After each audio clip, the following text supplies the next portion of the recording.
Familia, Miranda here. Welcome back to another episode of First Viewing, where I share my thoughts and recommendations with you guys on films that I watched for the very first time. So I do have a decent little stack here to share with you guys, so we're going to go on ahead and get right into it. Alright, so the first film that I have here is Famine. It was a super short watch, only 77 minutes. But basically it says 20 students, 20 hours, 20 horrible ways to die. This one, you guys, I kind of feel like it's probably just going to be a one and done for me. It really wasn't anything too overly exciting. I mean, sure, some of the kills in here were pretty fun. There's some good gore and, you know, guts and all of that. But, I mean, even though I don't recall seeing like 20 students in here and much less 20 kills. So that was kind of a little misleading there. I mean, it was okay for what it is, but like I said, it really wasn't anything too over the top crazy. You know, it's not like things that we haven't seen before. So, I mean, it was just all right. So yeah, probably just a one and done for me. All right, next up, you guys, is this film Torched. Y'all, I haven't even started talking about this and my stomach is already in knots. This film, you guys, had me gagging. I was like this close to throwing up while watching this and like this close to just turning it off because of what happens in this film. So you actually can watch this, I guess, like in 3 versions. There's the HD, the 4x3, and then the XXX. And so obviously to get the full experience, I watched the XXX version. And basically this is about a rape and this girl getting revenge. But what is listed on the back, like the premise of the story, is very misleading because it calls it a gangbang of like 5 people. And that's not the case. It's one person that, you know, rapes her, and you get the full like close-up of it. Just saying. And then there's like another kind of intent to rape her again, and then that person is the one that, you know, pretty much gets it. But I'm telling you guys, I feel sorry for any guy that decides to watch this because it is not pretty. I mean, simply Torched, if you put Torched and, you know, together, you'll get it. But it was not pretty at all, you guys. I was just, like I said, I was on the verge of throwing up. It was just so bad. I could not take it, you guys. Oh my goodness, that was very disturbing indeed. But I mean, there is a couple of like good gory scenes in here and everything, and, you know, a couple of fun kills and whatnot. But for the most part, you guys, this is definitely just going to be a one time for me because I don't think that I could even handle watching the specific part again, because it was just, oh my gosh, it was just so bad, you guys. So I'm just saying, guys, be warned if you decide to watch this. It's not pretty. All right, so next up we have Harvey, straying away from the horror and stuff. But I really thoroughly enjoyed this film, you guys. This is one that had been on my radar for a bit and I been wanting to check it out, so I finally did. And I absolutely loved it, you guys. This film just has a lot of heart to it, but at the same time could be a little bit depressing considering that this basically is about coping with loss.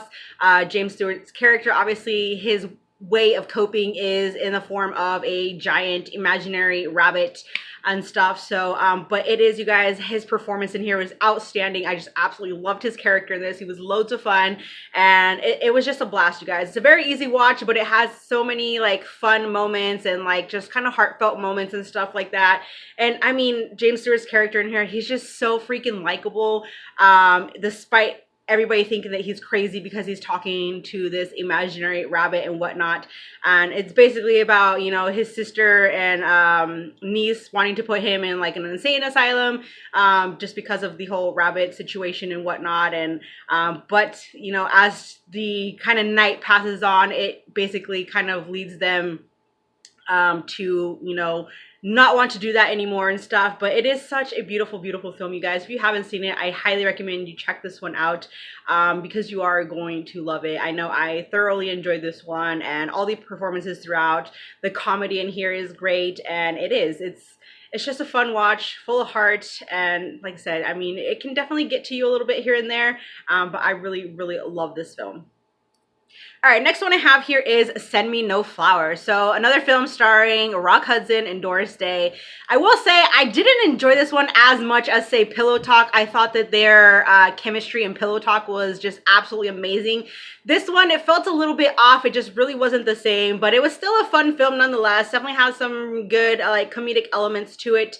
But basically Rock Hudson, he's this hypochondriac, and so he just takes tons and tons of medications. He goes in one day to see the doctor, overhears some results that weren't his, so he thinks that he's dying, and basically he wants to try and find a new husband for his wife since he's going to pass here supposedly really, really soon and stuff. And so then he has his friend here who's also his neighbor, who is kind of helping him out along the way. But this dude, he's just, after he kind of hears about his friend that is going to be dying and stuff, he just is kind of like drinking all the time. And so I don't know, he's pretty funny. He honestly was definitely probably my favorite part of this film. I just really enjoyed his character in here.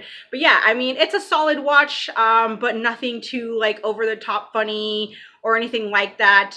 But still, it was fun, you guys. So I'd say definitely check it out. So the next one I have here is Summertime. Now this one I got per Tim's Talkie's recommendations. He raves about this film all the time, you guys, and I can clearly see why. This was such a great watch.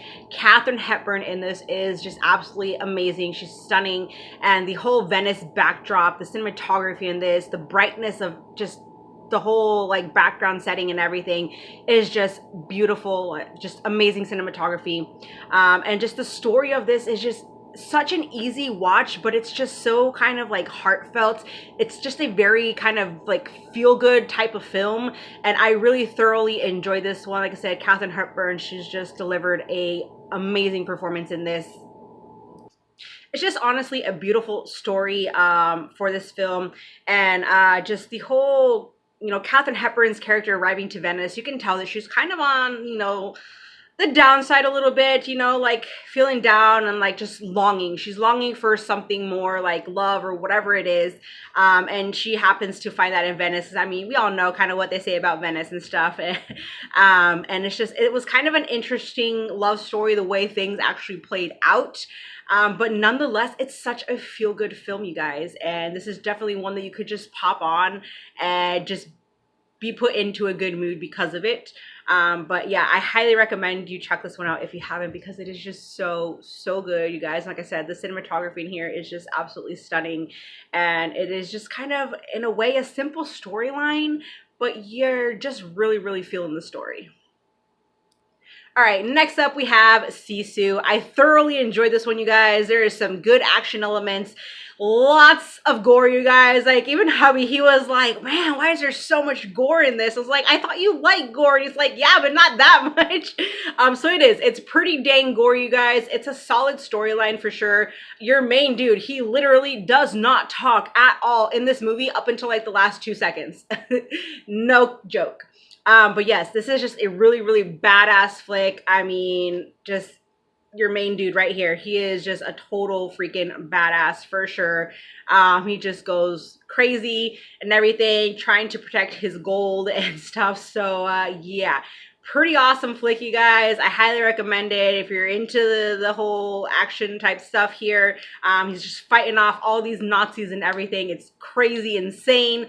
But yeah, if you don't mind the gore, definitely check it out, but there is quite a bit in here. But yeah, he was awesome, you guys. And just some of his kind of like survival tactics, because I mean, he gets pretty banged up, you know, here and there. So he's always like kind of, you know, putting himself back together, which is pretty wild. But yeah, Sisu, very entertaining. Definitely check it out. All right, next up we have 65. This one, you guys, it was okay. It really wasn't anything special. But basically you have Adam Driver's character. He crash lands on this planet, which is supposedly Earth, like 65 million years ago. There's another lone survivor, this little girl or whatever. And so they kind of like have to befriend each other. And basically, honestly, the main thing that I liked about this was the fact that Adam Driver and the little girl just had some really good chemistry. And this is basically a story about, you know, trusting one another. Because obviously, you know, to make it through this forest area with these dinosaurs and whatever, they have to obviously put trust in each other. And the little girl, mind you, she doesn't speak like, you know, his language. Like, she doesn't speak English. I don't know what language she speaks. So they kind of have to, you know, communicate via like signs and stuff like that, you know, and him kind of like teaching her certain like words and stuff like that, so that they can kind of get by. But yeah, it's a good trust story and whatnot, and I really like that aspect of it. But honestly, y'all, this film, like I said, it was just okay. It wasn't anything spectacular.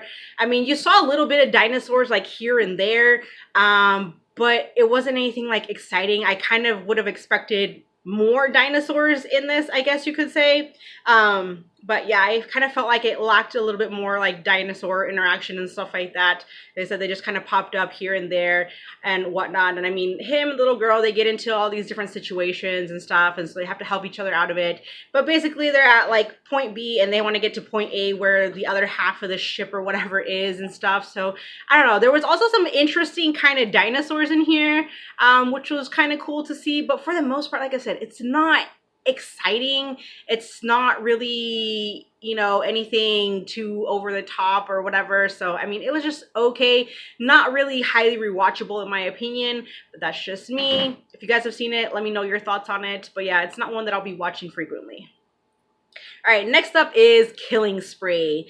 So this one, you guys, this was bad. Like cheesy bad, but so bad it's good. Like the acting in this was just so freaking terrible, you guys. But the kills in this were just some cheesy fun for sure. I mean, you definitely kind of get a kick out of, you know, some of the characters in here and just some of the kills that happen and whatnot. I mean, there's, you know, some decent gore, I guess. But yeah, the acting in this is so bad, and the storyline just kind of really wasn't all that great. It's definitely super cheesy though, you guys. So if you like cheesy, you know, kills and stuff like that, I mean, you may totally be into this. But I mean, for me, it's not something that I'll be, you know, like rewatching frequently or anything like that. But yeah, it was fun nonetheless. It was super cheesy for sure. But yeah, it was just one of those, it's so bad, it's good kind of flicks. All right, next one I have here is The Severed Arm. This one was all right. I kind of would have expected some more from it. It's basically this guy and a bunch of other dudes. They're trapped in this cave and or like this mine or whatever. And so in order to survive, they decide to chop off one person's arm so they can eat it. And mind you, like literally seconds after or minutes after the arm gets chopped off, they get saved and whatever. But basically the person that got his arm chopped off, he kind of held it against them all and said that he, you know, they would pay for it and whatever and blah, blah, blah. So, but yeah, it was okay. It really wasn't anything too special. I mean, basically you have him going and, you know, chopping off their arms to get back at them and whatever. But it was pretty predictable. It wasn't anything like exciting. Like you could literally tell when each arm was going to get chopped off and everything. And the twist of this, I definitely saw it coming like early on. So yeah, like I said, it's very predictable. And it was just an okay watch. Nothing very exciting or super gory or anything like that. Solid story, but just kind of wanted more from it. All right, next one is Avatar: Way of the Water. Finally, such a long awaited sequel. I love the first film, and this is a solid sequel, you guys, for sure. But I will say I didn't love it as much as the first one, but this definitely has some great elements to it. I mean, the storyline is a little bit all over the place, you guys, but the cinematography in this is just absolutely freaking stunning. Like all of like the underwater shots and everything is just really beautiful. I will say the time for sure on this one could have been cut shorter. I mean, the whole like 3 hours was just way too long. And the one thing that kind of really took away from the experience of this film for me was how they would go from like being with the avatars, you know, for a little bit, and then they would move to a chunk where they're focusing on the general and like all the other like bad guys and stuff like that, and then go back to the avatars and then back to the general. And that's kind of how they were doing things, and so that kind of just really pulled away from the story for me. But I love the addition of all of the new characters and everything, and just so many amazing, beautiful creatures, like new creatures, all these underwater ones. And I just love how they all kind of connected to, you know, such creatures and everything, and just the new like friendships and relationships that kind of formed and whatnot. And it really was just a beautiful film, but it was definitely not as great as the first film in my opinion, but I still enjoyed it nonetheless. It's definitely one that I will rewatch, obviously. But yeah, definitely the time could have been, you know, shaved off a bit. And I don't know, had they have gone like a different way about the story, you know, made some changes to it or something, could have been better. The ending definitely, I will say, did get to me. So there's that. But yeah, overall, you guys, I really enjoyed this. I thought it was really good. But I mean, it did have just, you know, its flaws here and there, but still a really great film. So solid sequel.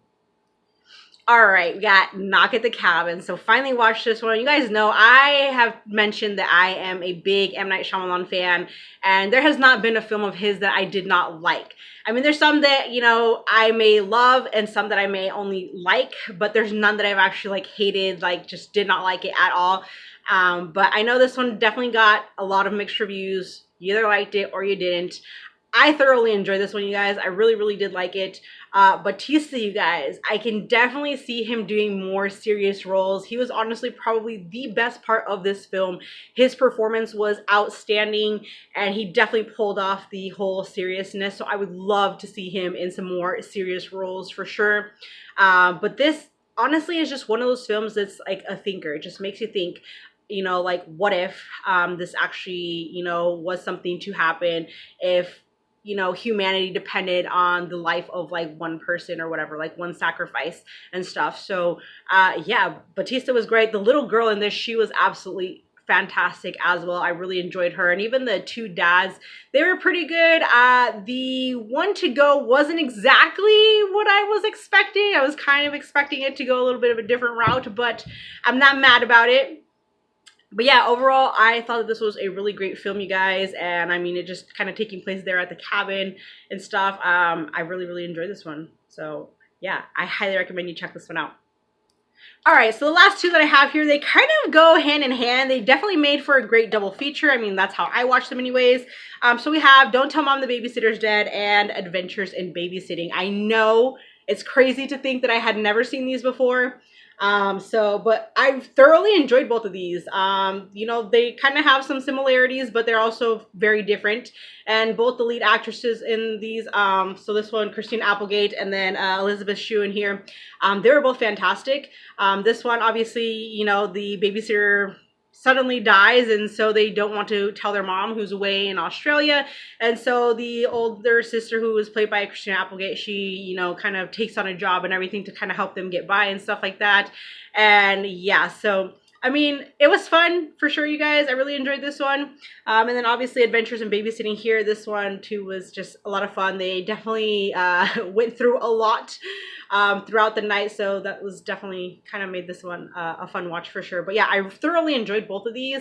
And I don't know what took me so long to even see these. But yeah, I'm happy that I finally, you know, got them out of the way. And definitely ones that I will be watching here again probably soon. So definitely enjoyed both. So that is it for this episode of First Viewing, you guys. Let me know your thoughts on some of these films if you have seen them. Thank you so much for watching. Join the family if you have not, and I'll see you in my next video. Bye.